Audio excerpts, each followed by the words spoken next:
여러분 인생을 한 번밖에 못 살아요. 한 번 살다가 죽거든요. 그러니까 인생을 잘 살 수 있는 방법은 그 한 번 사는 인생을 허투루 함부로 살지 않는 겁니다. 어떻게 살았으면 좋지? 지나온 날들 내가 잘 살았을까? 반성도 하고 앞으로 살아갈 날들에 대해서 우리가 어떻게 살았으면 좋지? 고민하면서 그렇게 이전에 제 설교 말씀처럼 보타 이렇게 수정을 해가면서 철로역정의 길, 믿음의 길을 잘 걸어가면 될 텐데요. 어떻게 하면 인생을 잘 살 수 있을까? 많은 얘기를 할 수 있겠습니다만은 저는 목사이고 성경을 연구하는 사람이고 또 설교자이기 때문에 성경을 관점으로 하나님의 관점으로 여러분 우리 이렇게 살면 좋겠습니다라는 말씀을 전하려고 해요. 그 말씀을 들으시고 여러분 모두가 나 이렇게 살아야 되겠구나 길을 좀 발견하시고 또 하나님께서 여러분을 일깨우시는 소중한 시간 되시기를 주의 이름으로 축원합니다.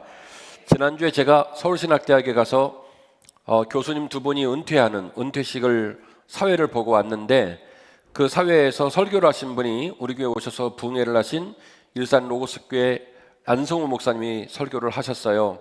그리고 오늘 제가 여러분에게 드린 이 본문으로 설교를 하셨는데 제가 큰 은혜를 받았고 또 그 말씀에 감명을 받은 말씀들을 인용해 가면서 오늘 말씀을 함께 가보려고 합니다. 제가 따박따박 어디서 인사이트를 받았는지 어디서 영감을 받았는지 말씀을 드리지만 그러나 사실은 그 설교에는 비록 인사이트가 있다 할지라도 제가 여러분에게 전하기를 원하는 중요한 메시지가 있기 때문에 정신을 바짝 차려주시기를 간곡히 부탁을 드리겠습니다. 자, 첫 번째입니다. 죽음을 곁에 두면 오늘의 가치가 귀하게 다가올 줄로 믿습니다. 죽음을 곁에 두면 오늘의 가치가 귀하게 다가올 줄로 믿습니다. 메멘토 모리라고 하는 라틴어가 있습니다. 메멘토 모리. 주중에 여러분 지인들 만나시면 어이 혹시 메멘토 모리 알아? 이렇게 얘기하시면 여러분 인생의 격이 올라갈 줄로 믿습니다. 메멘토 모리라는 말이 있는데요. 메멘토는 영어로 remember라는 말입니다. 메멘토 영어로 remember, 모리는 영어로 die라는 거예요. 직역을 하면 죽음을 기억하라 이 말입니다. 너의 죽음을 기억하라. 너에게도 죽음이 있다는 것을 기억하라고 말할 때 메멘토 모리 이렇게 이야기를 하지요. 이와 비슷한 말로 동양권에서도 이런 이야기를 생각할 수 있는 중요한 단어가 있는데 화무 11홍이라는 말이 있습니다. 화무 11홍.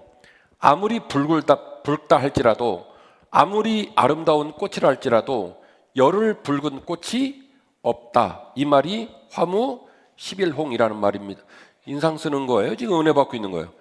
네, 화무 11홍. 그러니까 오늘 댁에 가셔서 아직 신앙생활을 하지 않는 자녀들에게 얘들아 인생은 화무 11홍이야 이렇게 얘기하시면 어머 엄마가 그런 말을 하시네 이럴 거예요. 메멘토 모리도 그렇고 화무 11홍도 그렇고 우리 인생의 날이 꽃피는 날만 있지 않고 시드는 날 사라지는 날이 있다는 것을 반드시 기억하라. 그것이 바로 메멘토 모리입니다. 나무위키 사전에 따르면요 메멘토 모리의 역사 그 유산을 어디서 찾느냐면 로마의 개선식에서 찾습니다. 세계 모든 길은 로마로 통한다고 했을 것처럼 로마가 식민지를 많이 만들었잖아요. 그 식민지를 만들어 나갈 때 로마에서 제일 싸움 잘하는 유명한 장군이 나갑니다. 그래서 싸움을 이기면요 얼마나 이 규모가 컸냐면 나라 하나씩이 막 넘어오고 그랬거든요. 그래가지고 그 장군이 이제 개선식을 하면 그 장군이 너무너무 또 싸움을 잘하고 인기를 끌은 장군은 장군으로 싸움을 하다가 로마의 황제가 되기도 했지요. 그러니까 그 장군에게 있어서 개선식은요 정말로 영광스러운 날이에요. 그 개선식 날 이제 마차에 올라타고 마차가 쭉 로마로 들어가면 그 로마의 시민들이 발코니에 쫙 나와가지고 박수를 치고 환호를 하고 그리고 꽃잎을 던지면서 그 장군의 영광스러운 업적들을 찬양해 주는 거예요. 그런데 참 놀라운 일이죠. 그 장군이 끌고 가고 있는 군대 중에 가장 비천한 종 하나를 그 장군의 마차에다 태운다는 거예요. 그럼 그 종이 하는 일은 뭐냐면 장군의 마차가 개선식을 시작해서 로마 시내로 쫙 들어올 때 그 뒤에서 그 노비가 이런 말을 한다는 거예요. 메멘토 모리, 메멘토 모리 이렇게 시민들에게 장군에게 외친다는 거예요. 초를 쳐버리는 거죠.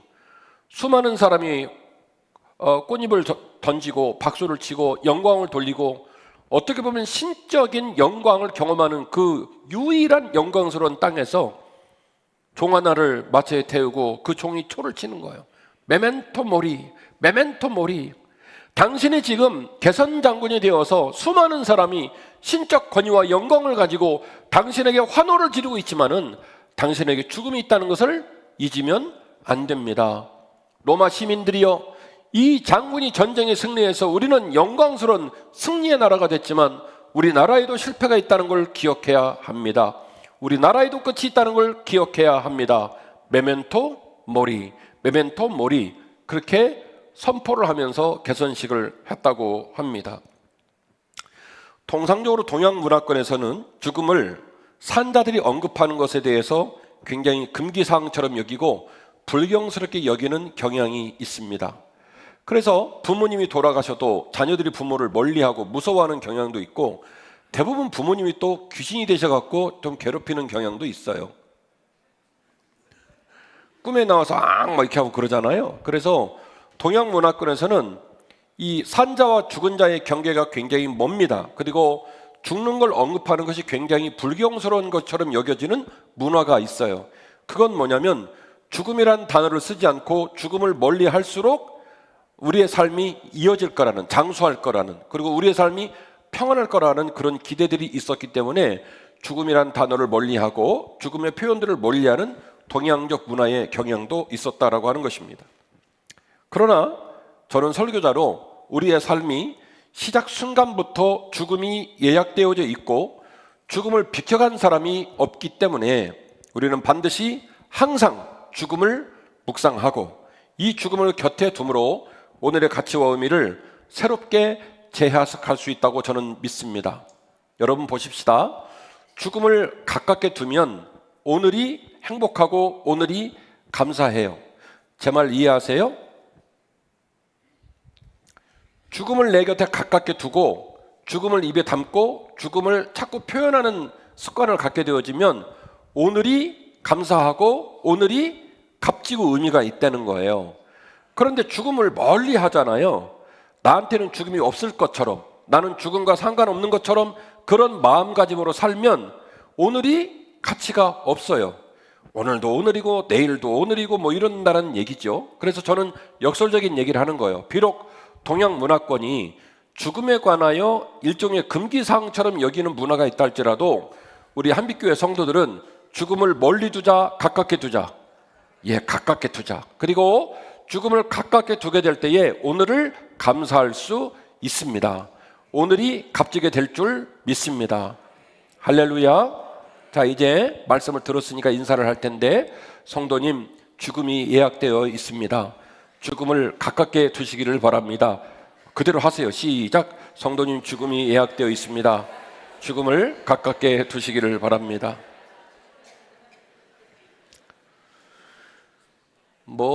설교를 듣고 대답들은 잘하시더니 그걸 옆에 사람한테 선언하라니까 인상을 얼마나 쓰시는지. 태어나는 순간 우리는 죽음을 예약했습니다. 이 죽음에서 예외된 사람은 한 명도 없습니다.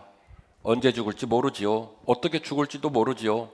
반드시 인생은 태어나면 죽어요. 그래서 우리는 죽음을 아마도 예약하고 있는 줄 믿습니다. 그래서 죽음을 가깝게 두시라는 거예요. 죽음을 가깝게 두면 그러면 오늘의 삶이 값지고 감사할 수 있습니다. 자, 그래서 이제 죽음을 묵상하면서 여러분이 오늘 말씀을 듣고도 지금 저항을 하는데 전 목사님 말씀대로 해야 되나 지금 아직까지는 아니거든요. 그래서 오늘 이제 말씀을 통해서 그 의미가 무엇인지, 그 죽음을 가깝게 두라는 말이 얼마나 큰 의미를 갖고 있는지를 오늘 말씀을 통해서 더 깊이 들여다보고자 합니다. 모세의 죽음은요, 삶의 의미와 겸손의 영성을 일깨웁니다. 모세의 죽음은 삶의 의미와 겸손의 영성을 일깨웁니다. 모세의 죽음에 삶의 가치가 담겨 있다는 얘기를 여러분에게 말하고 싶은 거예요. 자, 오늘 본문의 말씀은요, 신명기 34장인데 신명기는 몇 장에서 끝나냐면 34장에서 끝납니다. 마지막 장이에요. 그리고 오늘 본문의 말씀을 우리 사랑하는 박보영 목사님이 따박따박 낭독을 하니까 낭독하는 사람도 부드럽게 낭독을 하고 듣는 여러분도 아멘하면서 그렇게 잘 아멘을 합디다. 저는 그런 여러분이 이해가 안 돼요. 여러분 34장은요 말도 안 되는 내용이에요. 한마디로 말씀을 드리면 이런 내용입니다. 하나님이 모세를 불러가지고 모세한테 이런 말을 해요. 모세야, 너는 안 돼. 너는 못 들어가. 여러분 남 얘기라고, 남 얘기는 관심이 없어요. 지금 40년 광야 여행을 끝나고 그리고 이제 가나안 땅을 목전에 두고 있는 느보산이에요. 그 느보산에서 하나님이 모세에게 말하는 거예요. 모세야, 너는 안 돼. 아브라함, 이삭, 야곱 모든 이 이스라엘 민족들에게 내가 이 땅을 예약했고 이 땅을 선물로 주겠다고 말했지만 너는 예외야, 이 얘기예요. 참 여러분의 표정이 참 심각한 얘기인데. 자, 한번 보겠습니다. 34장 1절이에요. 모세가 모압 평지에서 느보산에 올라가 여리고 맞은편 비스가 산꼭대기에 이뤘다. 여호와께서 길앗 온 땅을 어디까지 보이면 단까지 보였다. 단이 어디냐면 이스라엘을 표현할 때 맨 꼭대기를 어디를 표현하면 단을 표현하고 맨 남쪽을 브엘세바를 표현하거든요. 단까지 보여주셨어요. 납달리, 에브라임, 므낫세 땅, 서해, 유다 땅 다 보여주셨어요. 동쪽으로 쭉 올라가서 단 보여주시고 왼쪽으로 올라가가지고 지중해를 끼고 남단까지를 싹 다 보여주신 거예요. 네겝 종려나무 성읍, 여리고 골짜기, 평지를 소알까지 보이시고 여호와께서 이렇게 얘기를 해요. 보여주지를 말든지. 명단 다 나오잖아요. 강원도, 대전, 부산, 목포, 군산, 나의 고향 군산, 인천 다 보여주고는 한다는 말이, 근데 너는 아니요. 너는 보기만이요. 너는 못 들어가, 이 얘기예요. 여호와께서 말합니다. 니는 내가 아브라함과 이삭과 야곱에게 맹세하여 그의 후손에게 주리라 한 땅이다. 내가 너의 눈으로 보게 하였지만은 너는 그리로 건너가지 못할 거야, 이 얘기예요. 말도 안 되는 소리예요. 황당무계한 소리예요. 지도 하나 보여드릴게요. 지금 보시면 이스라엘이 저 밑에 고센 땅에서 나와가지고 40년 동안 광야를 여행하고 사해 남단으로 우회전을 해가지고 에돔 땅, 모압 땅, 암몬 땅 쪽으로 이동을 해서 저 밑에가 이제 사해가 있고 그 위에가 사해 있고 그 위에 갈릴리 바다가 있고 그리고 그 갈릴리 바다 상부 쪽에는 상부 요르단, 아래는 하부 요르단이 있고 이제 그 요단강을 건너서 여리고 땅을 들어가야 되는 상황인데요. 지금 보시는 파란색 그 화면이 사해예요, 사해. 그 사해의 11시, 예루살렘에서 밑쪽으로 내려오면 마이너스 420m, 고도차가 대단하다고 그랬죠? 그 파란색 그 11시 지역에 여리고라는 땅이 있어요. 그리고 그 여리고랑 요단강 맞은편에 써있죠. 마운틴 느보라고. 그 느보산이 지금 저기 있는데 지금으로 따지면 요르단 소속에 돼 있어요. 그래서 예루살렘만 들어가면 느보산을 갈 수가 없죠. 지난번에 제가 예루살렘 가서 느보산을 못 갔어요. 그래서 이스라엘 전쟁이 끝나고 나면 윤영천 가이드와 함께 우리가 성지순례 가면 느보산도 가볼 예정입니다. 어쨌든 에돔, 암몬, 모압 땅을 쭉 이동을 하면서 에돔, 모압, 암몬 땅을 이동을 하면서 이제 가나안 땅을 들어가야 될 상황인데 저기는 모압 땅입니다. 그 느보산에서 하나님께서 이제 가나안 땅을 보여주신 것이죠. 다음 사진 한번 보실까요? 지금 저 사진은 윤영천 가이드께서 느보산에 직접 가서 찍은 사진이에요. 이스라엘에 살다 온 사람이 우리한테 있으니까 이런 유익이 있어요. 자, 여기 올라가가지고 사진을 찍은 건데 저기 파란색 밑에 보면은 저희가 이스라엘 땅이에요. 그리고 저기다가 아주 짓궂게도 지도를 하나 그려놓고 인명을 다 써놨어요. 부채꼴처럼 다 만들어 놓고 저기는 단이야, 저기 여리고야, 저기는 예루살렘이야, 보여주지나 말든지. 참 할렐루야 찬양대 참 마음에 들어. 제가 그런 반응을 기대한 거예요. 보여주지나 말든지 부채꼴 모양으로 다 선을 그어가지고 동네를 다 써놨어요. 이스라엘 동네를 다 써놨어요. 한눈에 보이는 높은 느보산 정상에다가 모세를 딱 세워놓고 이제 40년 계고 생활하고 저기 들어가야 되는데 저기를 딱 보여주고는 하나님이 야굴로 찌롱 이렇게 하듯이 싹 보여주고는 맨 끝에 뭐라고 하면 다 들어갈 거야. 근데 너는 아니요. 너는 못 들어가. 이렇게 얘기를 하는 거죠. 여러분, 이 무슨 황당한 상황입니까? 예? 이게 무슨 말도 안 되는 상황입니까? 아무리 남일이지만 감정이입을 해서 한번 생각해 보잔 말이에요. 모세라고 하는 물에서 건졌다라고 하는 태어날 때부터 목숨을 위협받아 물에서 건짐을 받은 모세가 파라오의 양자로 40년, 동족의 살인사건에 연루돼 가지고 광야에서 40년, 80세에 호렙산에서 부름을 받아서 이스라엘 백성 장정만 60만 대군을 끌고 나와서 또 광야에서 40년. 어쩌면 인생이 그렇게 무겁고 거칠고 힘이 들었는지 모든 인생을 살고 이제 모든 사명을 마치고 하나님 내가 이제 정말로 졸업할 때가 다 됐나 봐요 해가지고 이제 드디어 가나안 땅 들어가려는데 그렇게 고생하고 그렇게 충성하고 그렇게 애썼던 모세한테 하나님 뭐라고 말하냐면 너는 안 돼. 저는 여러분의 그런 표정이 마음에 안 들어요. 여호수아 24장 32절 어디까지 그런 표정을 짓는지 한번 보십시다. 제가 계속 저는 설교를 하려니까. 또 이스라엘 자손이 애굽에서 가져온 요셉의 뼈를 세겜에 장사하였으니 이곳은 야곱이 100크시타를 주고 세겜의 아버지 하몰의 자손들에게서 산 밭이라. 그것이 요셉 자손의 기업이 되었다. 여러분 창세기로 가봅시다. 야곱이 죽었죠. 제가 이 절에서 설교했죠. 나를 이 땅에 묻지 말아라. 그 설교 기억하시죠? 묻지 말라고 해가지고 70일을 넘는 기간 동안의 장례를 치르고 그 아들 요셉이 아버지의 유언을 따라 아버지를 잘 고향에다가 모셨어요. 아버지는 갔어요. 그리고 나중에 요셉이 죽습니다. 요셉이 이런 유언을 남깁니다. 너희들은 내 시신을 어깨에 메고 이 땅을 떠날지라. 요셉도 말하는 거예요. 나를 이 땅에 묻지 말아라. 그래서 요셉의 시신을 미이라를 만들어요. 그렇게 만들고 드디어 출애굽을 할 때 이스라엘 백성이 미고 나온 거예요. 여러분 이런 생각을 해봤나 모르겠지만 이런 생각을 해보셨나 모르겠지만 이걸 미고 나온 거예요. 이걸 미고 나와가지고요 몇 년을 들고 다녔냐면 40년을 들고 다닌 거예요. 산 사람도 아니고 죽은 시신을 40년을 들고 다닌 거예요. 제가 소개한 여호수아 24장은요 이제 요단을 건너가지고 여호수아가 2대 지도자로 가나안 땅 정령을 하고 가나안 땅에서 여호수아도 수명을 마치고 죽습니다.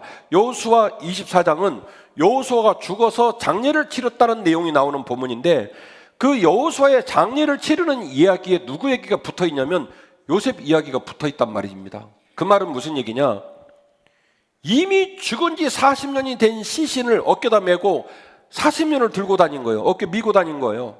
그래서 심지어 누구도 들어갔냐면 40년 전에 죽은 시체도 가나안 땅을 들어간 거예요.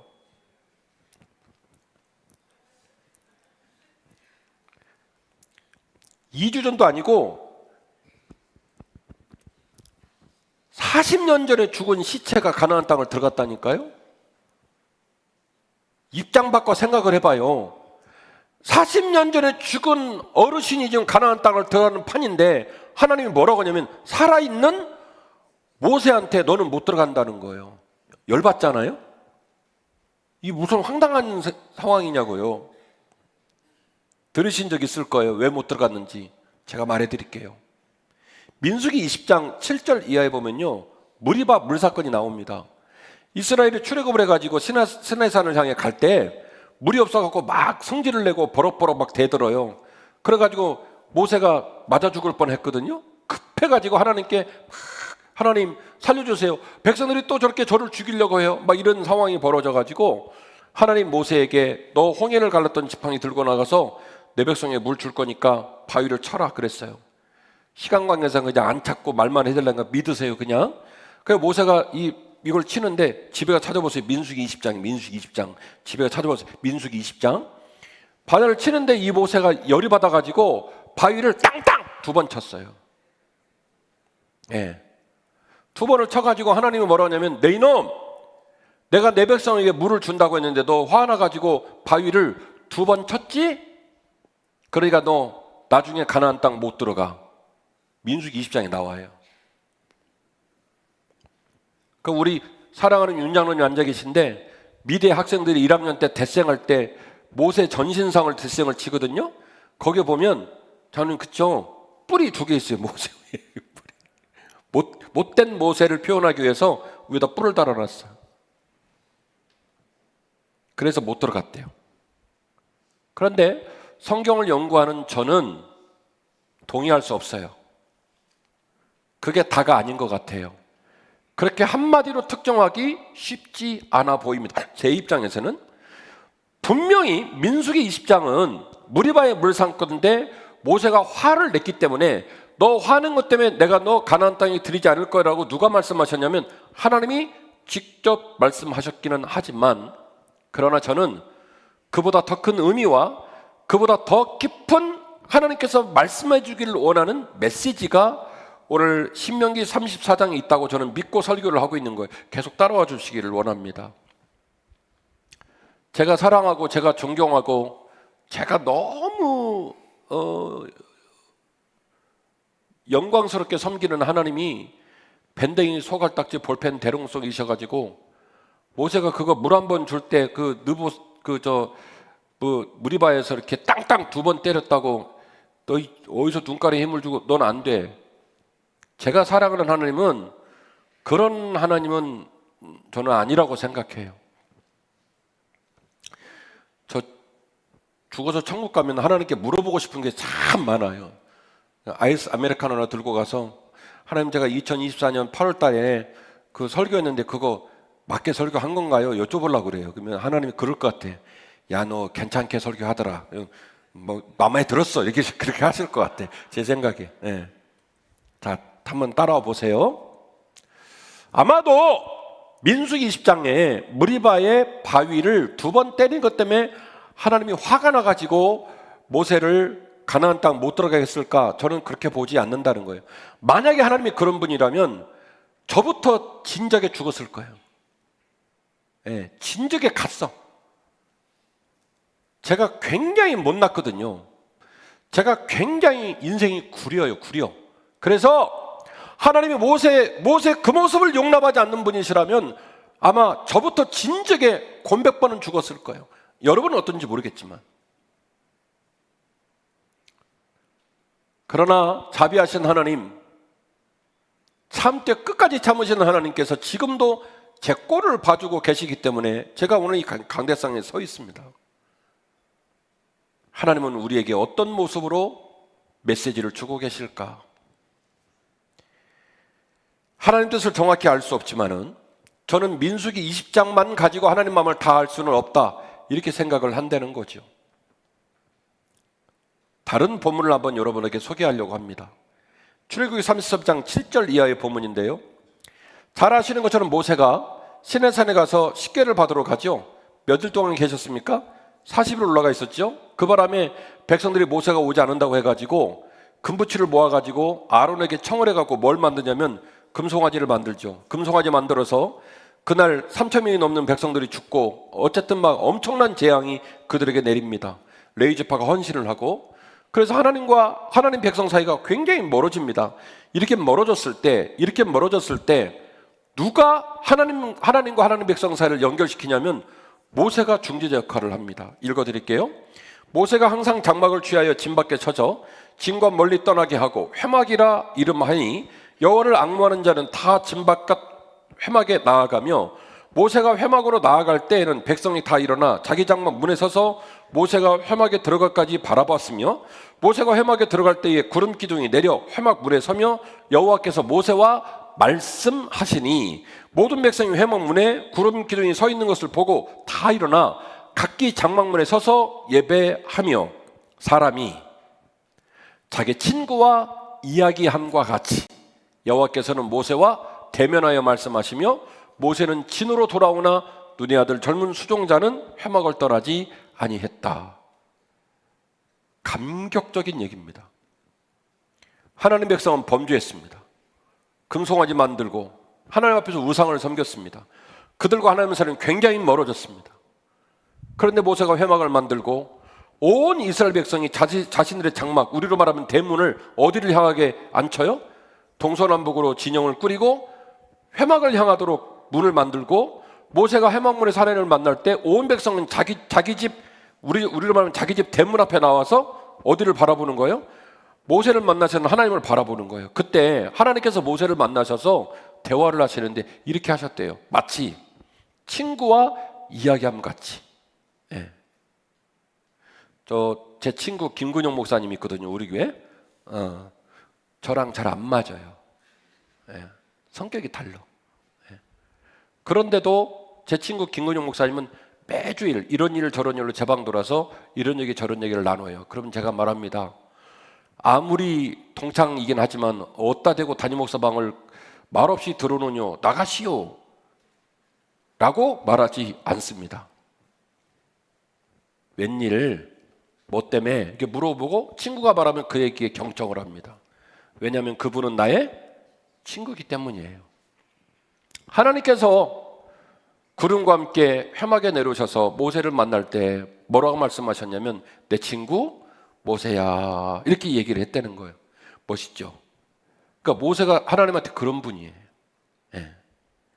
민수기 12장 1절 이하의 본문인데요, 모세가 어느 날 구스 여인을 취합니다. 구스 여인을 취하니까 모세 집안에 누님도 있고 그리고 형도 있거든요. 3살 위에 아론 형이 있고, 그리고 누님 이름이 뭡니까? 옛날에 갈대상자 설교 때 기억나시죠?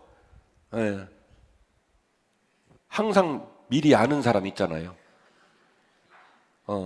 항상 미리 자는 여자도 있고 이미 자. 하이 쪼크인데 모든 걸 미리 아는 여자 있죠? 미리 이제 안 잃어버리겠죠? 참 기억나게 하는 노력 많이 하는 겁니다. 예. 이 미리암도 선지자고 아론도 선지자고, 그러니까 이 모세가 구스여를 취하니까 열이 받아가지고요 뒷담화를 해요. 야, 모세만 하나님하고 대화해? 모세만 하나님하고 친해? 나나 우리나 뭐 지나 우리나 뭐 삐까삐까삐까 하지 감히 구스여를 취해? 그렇게 하고 백성의 지도자를 해? 뒤에서 막 뒷담화를 한 거예요. 지만 하나님하고 대화하냐고, 우리도 해, 우리도 선지자야 막 이러면서 막 뒷담화를 하는 거예요. 그때 일어난 일이에요. 읽어드릴게요. 모세가 구스 여자를 취하더니 구스 여자를 취했으므로 미리암과 아론이 모세를 겁나게 비방을 시작했다. 그들이 이르되 모세에게서 모세와만 말씀하셨느냐 우리와도 말씀하지 아니하셨느냐 하며 여호와께서 이 말을 들으셨다. 이 두 남매지간이 모세를 막 뒷담화하는 걸 누가 들으셨다고요? 하늘에서 하나님이 들으셨어요. 그리고 3절에 이렇게 이어집니다. 이 사람 모세는 온유함이 지면의 모든 사람보다 더하더라. 여호와께서 갑자기 모세와 아론과 미리암에게 이르시되 너희 세 사람은 회막으로 나오라 하시니 세 사람이 나아가매 여호와께서 구름 기둥 가운데로부터 강림하셔서 장막문에 서시고 아론과 미리암을 부르신지라 그 두 사람이 나아갔다.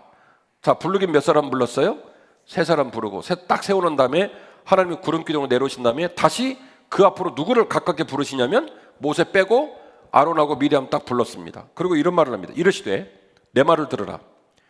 너희 중에 선지자가 있으면 나 여호와가 환상으로 나를 그들에게 알리기도 하고 꿈으로 그들에게 말하기도 했다. 누구 말하는 거예요 지금?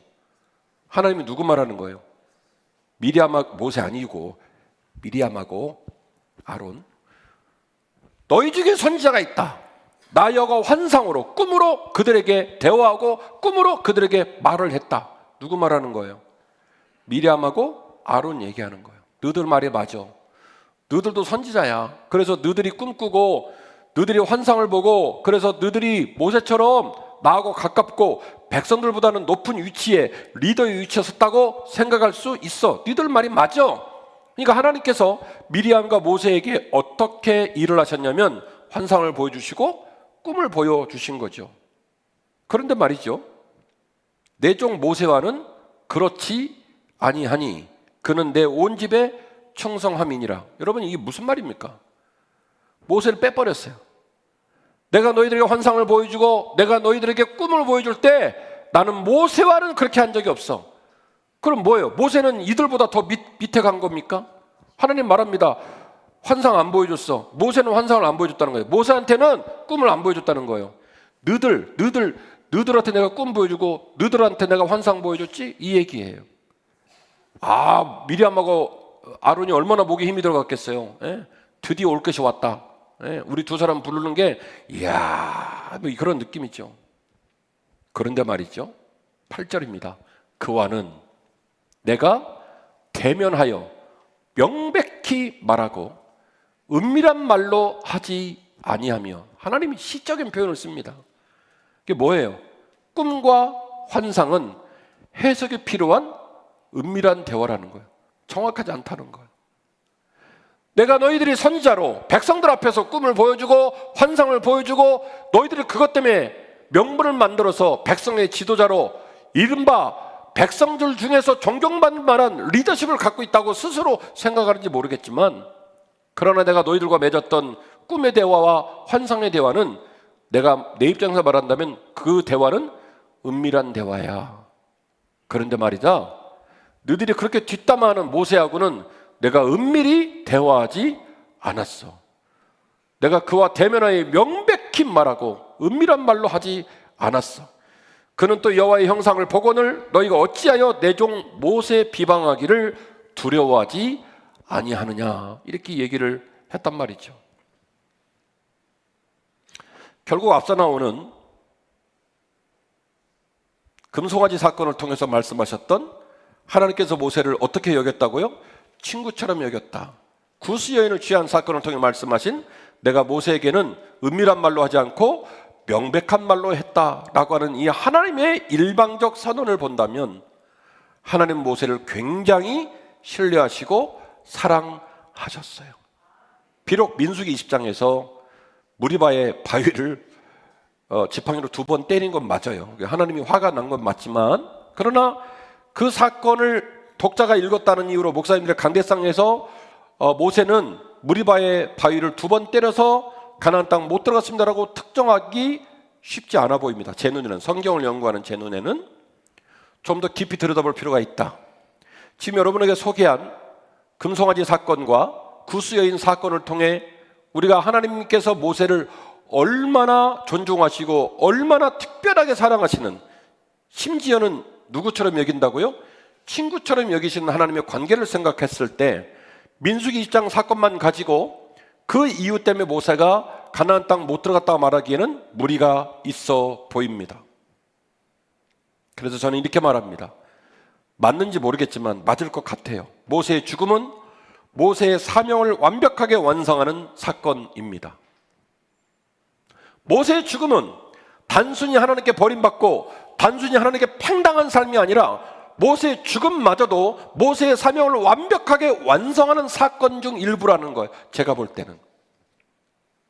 백성은 나아가고 그들은 여전히 하나님을 섬깁니다. 기가 막힌 내용인데요. 모세는 모압 땅 느보산에서 죽음을 맞이하나 성경은 말하기를 그의 무덤을 알 수 없다라고 말을 합니다. 이것도 굉장히 이상한 본문이에요. 이에 여호와의 종 모세가 여호와의 말씀대로 모압 땅에 죽어 벳볼 맞은편 모압 땅에 있는 골짜기에 장사되었고 오늘까지 그의 묻힌 곳을 아는 자가 없느니라. 여러분 여쭤볼게요. 40년 전에 죽은 요셉의 미이라를 어깨에 미고 있는 상황이에요 지금. 근데 모세를 어디다 묻은지를 모르고 모세의 무덤이 어디 있는지를 아는 자가 없다는 것, 여러분 이상합니까? 이상합니까? 굉장히 이상하죠. 우리 사랑하는 윤영천 목사님이 우리 나중에 가면은 느보산 데려가서 또 가이드랍시고 또 얘기할 거예요. 목사님 이쯤 어디 될 거라고 여기 목사님 여기 어디 될 거라고 얘기를 할 텐데 문제는 그게 뻥이라는 게 문제예요. 그러니까 성지순례를 가니까 어디쯤인가를 특정을 하긴 해야 되니까 목사님 그쵸? 시멘트도 발라놓고 조형물도 만들어 놓고 뭐 소개도 하고.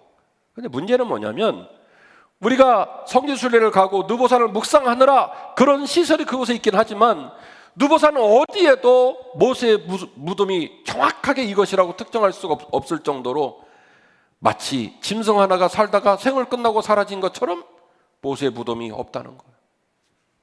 이건 굉장히 이상한 겁니다. 반대로 말씀을 드려볼까요? 모세가 이스라엘 백성을 데리고 가나안 땅을 들어갔습니다.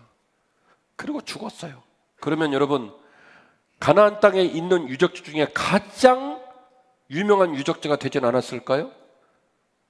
요즘 왜 우리 대통령 취임하면 다 어디 가요? 기분 나빠요. 얼른 끝내고 밥 먹읍시다. 대통령 취임하면 어디 가요? 현충원 기도만 하시는구나. 대전에 현충원 가요. 가서 써요. 왔다고 방명록 쓰거든요. 아마도 이스라엘의 왕이 즉위를 하면 전부 모세 무덤 가가지고 기념식 하지 않았을까요? 박 목사님 그쵸? 그렇다잖아요. 아마도 이스라엘 백성은 하나님의 백성이지만 모세의 백성이기도 하지 않을까요? 우리가 아는 바처럼 40년 여행 기간에 앞쪽에 있을 때는 리더십이 만들어지지 않아가지고 툭하면 짱돌로 때려 죽이려고 하고 참 어려움 많이 겪었습니다만은 그렇게 모진 세월 겪다가 20년이 지나고 30년이 지나고 무려 40년을 백성을 통치를 했습니다. 40년 정도 관록이 쌓이고 나면 어땠을까요? 아마 미루어 짐작하건대 하나님의 백성들은 하나님의 백성이자 아마도 모세의 백성이기도 하였을 겁니다. 모세 아니면 살아남을 길이 없고 모세였기 때문에 가나안 땅까지 끌고 갔으니 그들이 얼마나 모세를 존경하고 숭배했겠냔 말이에요. 그런 모세가 가나안 땅을 들어가지 않은 거예요. 느보산에 죽었는데 무덤이 남아있지 않은 거예요. 아마도 제2 해석 지점을 더 강조하고 있는 본문으로 여겨지는데요. 7절입니다. 참 재밌는 표현이 나옵니다. 모세가 죽을 때 나이가 120세였고 그의 눈은 흐리지 아니하였고 기력이 쇠하지 아니하였다. 여러분, 이 기록은요 굉장히 의도적인 기록이에요. 모세가 느보산에서 죽은 이유는 기력이 떨어져 가지고 심근경색으로 급사를 한 게 아니라는 거예요. 그의 눈은 여전히 맑고 밝아서 모든 지명들을 읽을 수 있었고 그 모든 지명들을 점령하는데 어떤 조치를 해야 되는지 여전히 머리가 팽팽 돌아가는 리더십이 살아 있었다는 거예요. 그의 기력이 쇠하지 않아서 그의 두 발로 뚜벅뚜벅 요단강을 건너서 여리고를 부수고 아이를 부수고 예루살렘 성에 들어가기까지 여전히 사명을 감당함에 조금도 부족함이 없었다는 거예요. 그럼에도 불구하고 그는 가나안 땅에 입성하지 않고 어디에 머무르게 됐냐면 느보산에 머물렀으며 그의 무덤을 아는 자가 없다라고 이야기하고 있는 것이죠.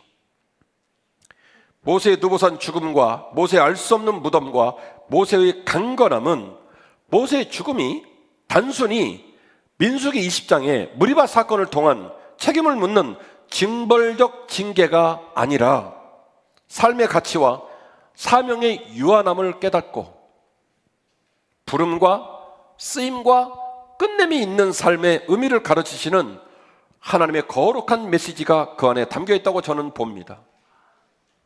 하나님은 모세를 부르셨어요. 얘야, 내가 너를 쓰마. 내가 너를 통해 내 백성을 출애굽시키마. 그래서 하나님께서 모세를 불러주셨어요. 저도 불렀어요. 하나님께서 겨울 수련회에서 명백하게 저를 불렀어요. 진호야, 내가 너를 쓰마. 박보영 목사님 하나님이 불렀죠? 억지로 하는 건 아니죠? 그렇다네요. 송장로님 하나님이 부르셨죠? 아멘입니다. 할렐루야. 이미 자시는 분, 아멘. 하나님 불렀죠? 장호지 집사님, 아멘, 아멘, 아멘, 아멘. 춤상추는 너무 머니까 참아야지. 하나님은 우리를 부르셨고요. 그리고 하나님은 우리를 쓰셔요. 쓰셔. 진호야, 힘내. 해보자. 할 수 있어. 그래가지고 10가지 재앙, 천신만고 끝에 출애굽을 하고 또 오는데 먹을 거 없다고 막 난리를 쳐갖고 하나님 먹을 게 없대요. 그래? 만나줄게. 하나님, 얘들이요 이제는 우리가 소냐고 풀만 주냐고 막 이래요. 고기 매출하게 줄게. 그렇게 먹이고 입히고 돌보고 하나님이 쭉 쓰셨어요. 하나님은 우리를 부르시기도 하시고 그리고 우리를 쓰시기도 하시고, 그리고 마지막은 그 부름과 그 쓰임에는 뭐가 있냐면 끝냄이 있어요. 고생했다 아들,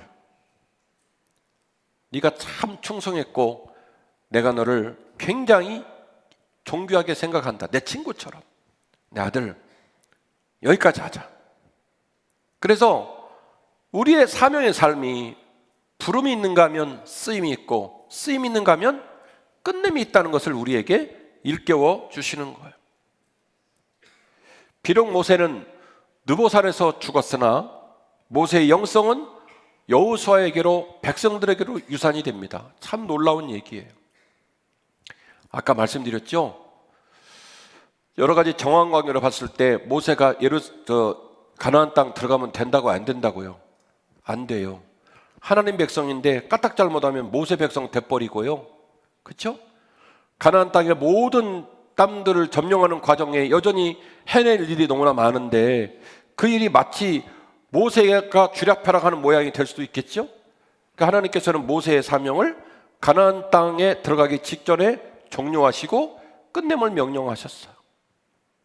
아들, 여기까지 하자. 그래서 저는 이 느보산 사건이 인생을 살아가는 우리에게 하나님이 주시는 중요한 메시지가 있다고 묵상하는 거예요. 놀라운 본문을 읽어드립니다. 여호수아서 1장 7절인데요. 오직 강하고 극히 담대하여 나의 종 누구요? 모세. 되게 웃기죠? 같이 못 들어왔어요. 무덤 없어요. 죽은 시체는 40년 지내고도 들어가지고 세겜 땅에 장사를 지냈는데 정작 모세는 사라져버렸습니다. 역사의 뒤안길로 사라져버렸습니다. 그의 유적지가 없습니다. 그의 무덤이 없습니다. 누구도 기억나지 못하는 것 같습니다. 오죽하면 40년 자기를 이끈 지도자를 땅에 묻었는데 어딘지도 모르고 백성들은 그냥 놔두고 가나안 땅 들어가 버린 거 아닙니까? 그러면 모세가 사라졌죠. 모세는 존재하지 않죠. 모세는 온데갈 수 없이 사라진 것처럼 보이는데 모세의 리더십을 이어받아 가나안 땅의 모든 일들을 처리할 여호수아가 첫 출발을 할 때 첫 출발을 하는 여호수아에게 하나님 아버지가 주는 메시지가 뭐냐면 아들, 너 모세처럼만 해. 엄청난 얘기예요. 여호수아야, 내가 너한테 부탁하는데 너 더도 말고 들도 말고 누구처럼만 해요? 모세처럼만 해. 나의 종 모세가 내게 명령한 그 율법을 다 지켜 행하고 우로나 좌로나 치우치지 말라. 그리하면 어디로 가든지 형통하리니 이 율법책을 내 입에서 떠나지 말게 하며 주야로 그것을 묵상하여 그 안에 기록된 대로 다 지켜 행하라. 그리하면 내 길이 평탄하게 될 것이며 내가 형통하리라. 누가 그랬던 것처럼요? 모세가 그랬던 것처럼, 네 선배님이 했던 것처럼, 네 사수가 했던 것처럼 우로나 좌로나 치우치지 말고 주 여호와의 말씀을 주야로 묵상하고 그 말씀 따라 살아. 네 선배님은 그런 분이셨어. 그분의 무덤이 없고 그분이 너희와 이제는 함께 있지 않지만 네 선배님은, 네 사수는 그런 분이었다는 걸 잊으면 안 돼. 신명기 34장은요 그러므로 우리에게 굉장한 감명을 주고 그리고 교훈을 줍니다. 인생이 어떤 모습이어야 할까? 오늘 설교의 모두 발언, 어떻게 사는 것이 잘 사는 것일까를 고민하는 우리에게 굉장히 중요한 인사이트를 줍니다. 영감을 줍니다. 설교를 마칩니다. 죽음을 곁에 두고 오늘을 사랑하면서 살아가야 할 줄로 믿습니다. 오늘 점심 잡술 때 만나게 되시기를 바랍니다. 하나님 건강 주셔서 내 발로 오늘 교회 걸어 나와서 밥 먹어요. 감사해요. 집에 가실 때 차 딱 탔을 때 여러분 부인을 바라보면서 박아모 집사님 어딨지? 이은지 집사님 여보 박 집사님 꼭 해야 돼요? 여보 나랑 결혼해줘서 고마워. 아니 그렇게 해야 돼. 여보 사랑해. 그렇게 꼭 하세요? 네. 사모님 사랑해요? 네. 하트 뿅뿅? 네, 오케이. 저녁 맛있게 해줄 줄 믿습니다.